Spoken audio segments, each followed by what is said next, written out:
নমস্কার। আজকের যে ভিডিওটা করছি ম্যাথমেটিক্সের উপর, এই ম্যাথমেটিক্সের ভিডিওগুলো দেখতে থাকুন। এগুলো ভেরি ইম্পর্টেন্ট। বিভিন্ন কম্পিটিশন পরীক্ষা আছে, বিশেষ করে এসএসসি স্টাফ সিলেকশন কমিশনের জন্য যারা প্রিপারেশান নিচ্ছ তাদের দিকে লক্ষ্য রেখে জেনারেল ইন্টেলিজেন্স এবং ম্যাথমেটিক্স দুটো হার্ড সাবজেক্ট আমি ভিডিওগুলো করছি। ধরে ধরে বোঝার চেষ্টা করুন। ম্যাথমেটিক্সগুলো খাতায় এন্ট্রি করলেন, জিআইগুলো খাতায় এন্ট্রি করুন, প্র্যাকটিস করতে থাকুন। প্রথম কি প্রবলেম আছে দেখুন। প্রথম প্রবলেমটা আছে এখানটা দেওয়া আছে, দেখুন কি দেওয়া আছে, আগে প্রবলেমটা পড়েন। The angle subtended by a chord at the centre is 60 degree, then the ratio between the chord and radius is, বলছে এটা 1:2 হবে না 1:1 হবে না √2:1 হবে না 2:1 হবে, কি হবে? প্রশ্নটা আগে ভালো করে বুঝে নাও। দ্য অ্যাঙ্গেল, এখানে আমি এঁকে দিচ্ছি, দেখো একটা বৃত্ত অঙ্কন করলাম, একটা কর বলেছে, একটা জ্যা বলেছে, বৃত্তের কেন্দ্রে, এখানে ধরো বৃত্তের কেন্দ্রে 60 ডিগ্রি কোণ উৎপন্ন করেছে। ভালো করে বুঝে নাও। আবার একটা বৃত্ত অঙ্কন করেছি, দেখো ধরো এটা হচ্ছে বৃত্তের কেন্দ্র, এটা হচ্ছে জ্যা। বৃত্তের কেন্দ্রে কত ডিগ্রি কোণ উৎপন্ন করেছে? এটা 60 ডিগ্রি কোণ উৎপন্ন করেছে। এই যদি 60 ডিগ্রি কোণ উৎপন্ন করে, তাহলে এই ব্যাসার্ধ এবং এই জ্যার মধ্যে রেশিওটা কত, অনুপাতটা কত বের করতে বলেছে। এটা মনে রাখবে, ত্রিভুজে 3 কোণের সমষ্টি হবে 180 ডিগ্রি। 180 ডিগ্রির একটা 60 ডিগ্রি হলে বাকি দুটো কোণের যোগফল হবে 120 ডিগ্রি। যেহেতু রেডিয়াসগুলো সমান হবে, বৃত্তের ব্যাসার্ধ সমান হবে, তাহলে এই কোণের সঙ্গে এই কোণটা সমান হবে। অর্থাৎ এটা 60 ডিগ্রি হলে বাকি 120 হলে 120কে 2 দিয়ে ভাগ করলে 60 আর 60 ডিগ্রি হয়ে যাবে। অর্থাৎ তিনটে কোণ সমান হয়ে গেলে সমবাহু ত্রিভুজ হয়ে যাবে। সমবাহু ত্রিভুজ হয়ে গেলে এই ব্যাসার্ধের সঙ্গে এই বাহুটার সঙ্গে এই বাহুটা সমান হয়ে যাবে। অর্থাৎ ব্যাসার্ধের সঙ্গে এই জ্যার সমান, ব্যাসার্ধের দৈর্ঘ্যের সঙ্গে এই জ্যার দৈর্ঘ্য সমান হয়ে যাবে। অর্থাৎ এটা যদি এ হয়, এটাও তখন এ হয়ে যাবে, এটা আর হলে এটাও তখন আর হয়ে যাবে। তখন এই ব্যাসার্ধ এবং জ্যার মধ্যে রেশিওটা কত হবে? r:r, আর তুলে দিলে 1:1 হবে। অর্থাৎ যখনই বৃত্তের কেন্দ্রে 60 ডিগ্রি কোণ উৎপন্ন করবে, তখনই এই ব্যাসার্ধ এবং জ্যার মধ্যে অনুপাতটা কী হবে? জ্যার মধ্যে অনুপাতটা 1:1 হবে। অর্থাৎ এখানে অ্যান্সারটা এখানে কত নম্বর অপশান হবে? 2 নম্বর অপশান হবে, 1:1 হবে। এইভাবে প্রবলেমগুলো সলভ করার চেষ্টা করবে। এরপরে দ্বিতীয় প্রবলেম কি আছে দেখো।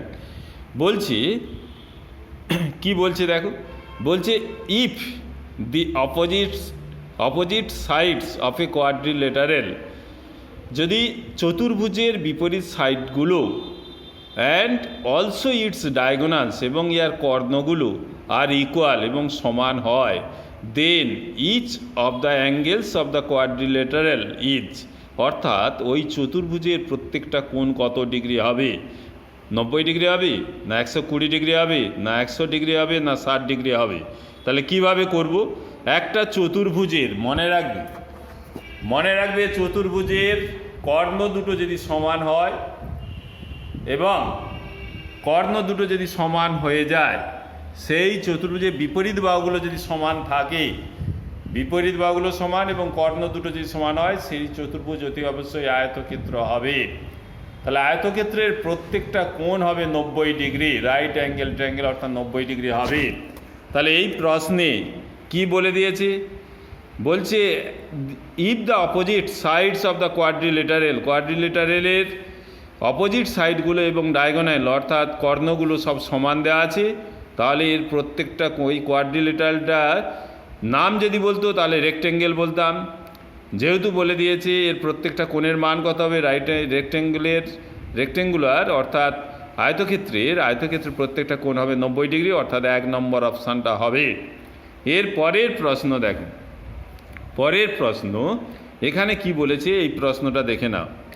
প্রশ্ন 58 নম্বর যেটা দেওয়া আছে, if 15% of X is same as 20% of Y, then X is to Y সমান কত হবে? এই প্রশ্নটা ভালো করে দেখে নাও। বলছে 15 এক্সের 15%-এর সঙ্গে যদি ওয়াইয়ের 20% সমান হয়, সেম অথবা ইকুয়াল যদি বলে সমান হয়, তখন এক্স ইজ টু ওয়াই সমান কত হবে? এটা আমরা করে দিচ্ছি, দেখো এখানটায় করে দিচ্ছি। কি বলেছে?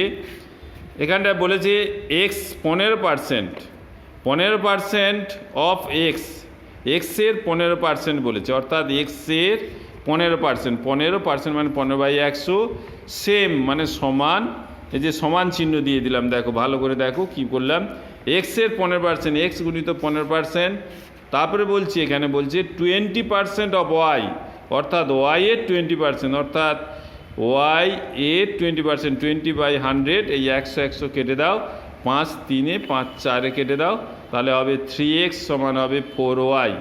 এখানটায় এপাশে দেখো কীভাবে করলাম, নিচের 100 নিচে 100 কাটবো, 5 3 5 4, তাহলে এখানটায় হবে 3x, এখানটা হবে কত 4y, 3x সমান কত হবে 4y হলো। তাহলে x অনুপাত y বের করতে বলছি, x 4/3 কোনাগুনি গুণ করে দেখো, 3x সমান 4y, তাহলে x:y সমান কত হবে 4:3, অ্যান্সারটা হবে 4:3 হবে। x:y সমান কত হবে 4:3 হবে। এখানটায় 4:3 অর্থাৎ 1 নম্বর অপশান, 1 নম্বর অপশানটা হবে। এর পরের প্রবলেমটা দেখো, পরের প্রবলেমটা এই যে এখানে দেওয়া আছে, এগুলো সব স্টাফ সিলেকশন কমিশনে বিভিন্ন পরীক্ষায় আসে, সেই পরীক্ষায় বা বিভিন্ন কম্পিটিশন পরীক্ষায় আসে, এই প্রবলেমগুলো করে দিচ্ছি। দেখো এখানে দেওয়া আছে, দেখো a সমান 2 + √3 হলে the value of a² + 1/a² সমান কত হবে। এখানে প্রথমেই এখানে কত দেওয়া আছে দেখো, a সমান 2 + √3 দেওয়া আছে, সঙ্গে সঙ্গে 1/a, 1/a হবে 2 - √3, কারণ এটাকে সরল করলে এই যে 2² মানে এটাকে 2² মানে 4, আর √3² মানে 3, 4 থেকে 3 বিয়োগ করলে 1 হবে, সেক্ষেত্রে 1/a হবে 2 - √3 হবে। এখানটায় এটা এইভাবে সরল আমরা করে দিতে পারি, সময় চলে যাবে, তবু আমি করে দিচ্ছি, যারা বুঝতে পারছো না তাদের জন্য করে দিচ্ছি। দেখো এর মান দেওয়া আছে 2 + √3, তাহলে 1/a হবে 1/2 + √3, এখানে করণীয় নিরসন করতে হবে, 2 + √3কে 2 - √3, উপরে 2 - √3 দিয়ে গুণ করো, এখানে হবে a + b × a - b, অর্থাৎ a² - b², অর্থাৎ 2² মানে 4 হবে, আর √3² মানে 3 হবে, উপরে 2 - √3 হবে, এই 4 থেকে 3 বিয়োগ করলে 1 হবে, 2 - √3 হবে, তাহলে শুধু 2 - √3, এইটুকু শুধু মনে রাখবে। a সমান 2 + √3 হলে 1/a হবে 2 - √3, এরপরে a + 1/a যোগ করে দাও, a + 1/a যোগ করে দিলে এটা প্লাস, এই দুটো যদি যোগ করে দিই, +√3 - √3 কেটে যাবে, 2 + 2 কত হবে 4 হয়ে যাবে। এগুলো মুখে মুখেই হবে, এগুলো মুখে মুখেই করতে হবে, অঙ্কের দিকে তাকাবো। a সমান 2 + √3 হলে 1/a হবে 2 - √3, আর a + 1/a হবে 2 + 2 4 হয়ে যাবে, এত দূর সময় নষ্ট করার দরকার নেই। পরে তাহলে কি করব, বলছি a², তাহলে a + 1/a সমান বেরোলো 4, তাহলে a² + 1/a² কত হবে, a² + 1/a² হবে k² - 2, অর্থাৎ এটার মান যদি k হতো তাহলে এখানে k হলে k² - 2 হতো, এখানে 4 আছে, 4² - 2, 4² মানে 4 4 16 - 2 মানে অর্থাৎ 14 হবে। অ্যান্সারটা কত হবে, এখানে a² + 1/a² সূত্র হচ্ছে k² - 2, k² - 2, k এর মান এখানে 4 বেরিয়েছে, 4², 4 4 16 - 2 মানে 14 হবে, অ্যান্সারটা হবে 14, অর্থাৎ এখানে অ্যান্সার অপশান হচ্ছে 14 হবে। এর পরের প্রবলেমটা দেখো, এই প্রবলেমগুলো সময় সাপেক্ষের প্রবলেম, কিন্তু কত দ্রুত করা যায় সেটা আমি বলে দিচ্ছি কিভাবে করবে। দেখো হুইচ অফ দ্য লার্জেস্ট, এখানে যে ফ্র্যাকশানগুলো দেওয়া আছে, ভগ্নাংশগুলো দেওয়া আছে, তার মধ্যে সবচেয়ে বড় কোনটা, 2-এর 3, 3-এর 5, 11-র 8-এর 11 আছে, 11-র 17 আছে, এর মধ্যে কোনটা বড় কোনটা ছোট। এই ভগ্নাংশের যখন দেখবে কোনটা বড় কোনটা ছোট হয়, এ কী করবে, কি কি দেওয়া আছে আমি একবার লিখে নিচ্ছি। দেখো 2-এর 3 দেওয়া আছে, 3-এর 5 দেওয়া আছে, 8-এর 11 দেওয়া আছে, এবার 11-র 17 দেওয়া আছে, এই 4টে দেওয়া আছে ভগ্নাংশ, এর মধ্যে কোনটা বড় কোনটা ছোট। এই দুটোর মধ্যে প্রথমে এই দুটোর মধ্যে দেখবে যেটা বড় হবে সেই বড়টা নেবো, ছোটোটা নেবো না। বড়টা যেহেতু বড় বের করতে বলেছে বড় নেবো, যদি ছোট বের করতে বলে তাহলে ছোট নিতাম। এই দুটোর মধ্যে যেহেতু বড় বের করতে বলেছি, বলছি 4টের মধ্যে, এইখানে 4টের মধ্যে সবচেয়ে লার্জেস্ট বড় ভগ্নাংশটা কী হবে, এই দুটোর মধ্যে কীভাবে বড় বার করবো, কোনাগুনি গুণ করে দেখো। কোনাগুনি গুণ করলে 3 3 9 হবে, এটা 5 দিয়ে 10 হবে। তাহলে 10 বড়, 9 এবং 10-এর মধ্যে 10 বড়, অর্থাৎ এই ভগ্নাংশটা বড়। তাহলে এটা ছোট, এটা বাদ দিয়ে দাও। এরপরে এটার সঙ্গে এটা তুলনা করো, পরেরটা তুলনা করো।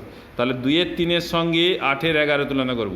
তাহলে এর সঙ্গে আবার কোনাগুনি গুণ করো, 3-এর সঙ্গে একদম গুণ করো 8, 3-এর সঙ্গে 8 গুণ করলে কত হবে, 8 3 24, 11-এর সঙ্গে 2 গুণ করলে 11 2 22, 11 2 22। তাহলে 24টা বড় হবে, 24টা বড় মানে এইটা বড় হবে। তাহলে এই দুটোর মধ্যে এটা বড় হবে মানে ছোটোটা বাদ দিয়ে দিলাম। এরপরে শেষকালে এই দুটো দেখব, এই দুটোর মধ্যে এটা গুণ করব, 11 11 গুণ করলে 121 হবে, আর 17 আর 8 গুণ করলে হবে 136,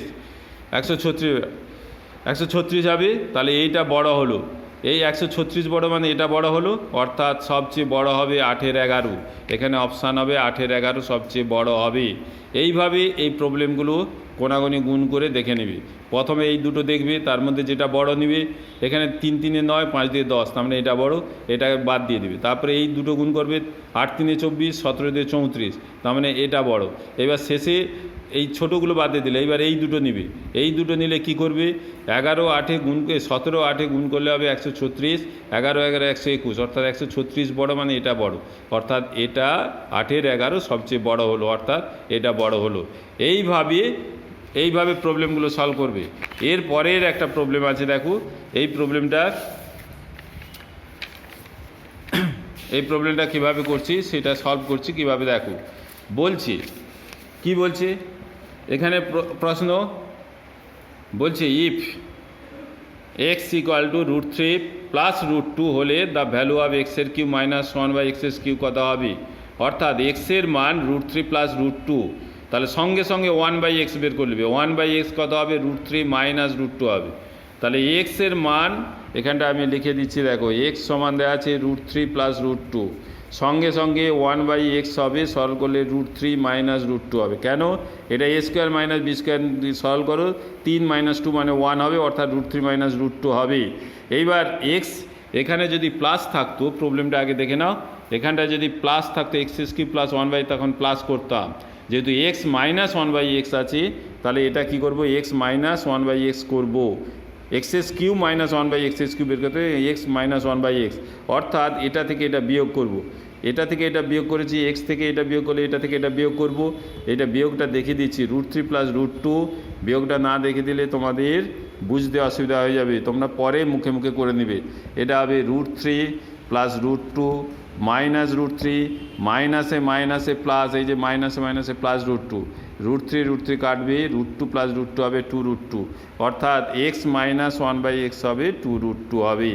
এরপরে a cube minus B cube, এই যে এক্সের কিউ মাইনাস 1/x এর কিউ, এই যে মানটা বের করতে বলেছে, দেখো এক্সের কিউ মাইনাস 1/x এর কিউ, এর সূত্র হবে k³ প্লাস 3k। এর সূত্র হবে কি, k³ প্লাস 3k, আর কিছু মনে রাখতে হবে না। k³ মানে কে, এইটার মান কে, এটার মান কত বেরিয়েছে, x মাইনাস 1/x এর মান বেরিয়েছে 2√2, তাহলে এখানে 2√2 কিউ হয়ে যাবে। তাহলে এখানটা আমি উপরে করে দিচ্ছি, এইখানটাই করছি, এখানে k³ মানে 2√2 কিউ হবে, প্লাস 3 × 2√2, 3√2। আচ্ছা, এটা সরল করো, 2-এর কিউ মানে কত, 2 2 4 2 8, আর √2 কিউ মানে 2√2, তাহলে 8 2 16√2 হবে, আর এটা 3 6√2, 16 আর 6 22√2 হবে। তাহলে হিসাব করলে এটা কত হবে, 22√2 হবে। আরেকবার হিসাবটা করে দিচ্ছি, কত সরলটা করে দিচ্ছি, এখানে একদম বোঝার চেষ্টা করবে, ডিপলি বোঝার চেষ্টা করবে। এই যে 2√2 হোল কিউ প্লাস 3 × 2√2, 3 × √2, এটা 2√2 মানে 2 2 4 2 8, আর √2 হোল কিউ মানে √2 × √2, অর্থাৎ এই যে √2 হোল কিউ, এইটু একটু বুঝে নাও, √2 হোল কিউ মানে √2 × √2, দুটো √2 থাকলে একটা 2 হবে, √2 হবে। তাহলে এটা হবে 8 × 2√2 প্লাস এটা 3 × 2√2 মানে 3 মানে 6√2, এটা হবে 8 2 16√2 প্লাস 6√2, অর্থাৎ 16 আর 6 22√2 হবে। অ্যান্সারটা হবে এখানে কত, 22√2, অর্থাৎ সি নম্বর অপশান হবে। যারা ম্যাথমেটিক্সে দুর্বল তারা একদম ভয়ে ঘাবড়ে যাবে না, ধরে ধরে জিওমেট্রি হোক, এমনি যে কোনো প্রবলেম হোক, সেগুলো সলভ করে দেওয়ার চেষ্টা করছি। এরপরে ভালো ভালো প্রবলেম করে দেবো। এগুলো ভালো করে প্র্যাকটিস করতে থাকবেন।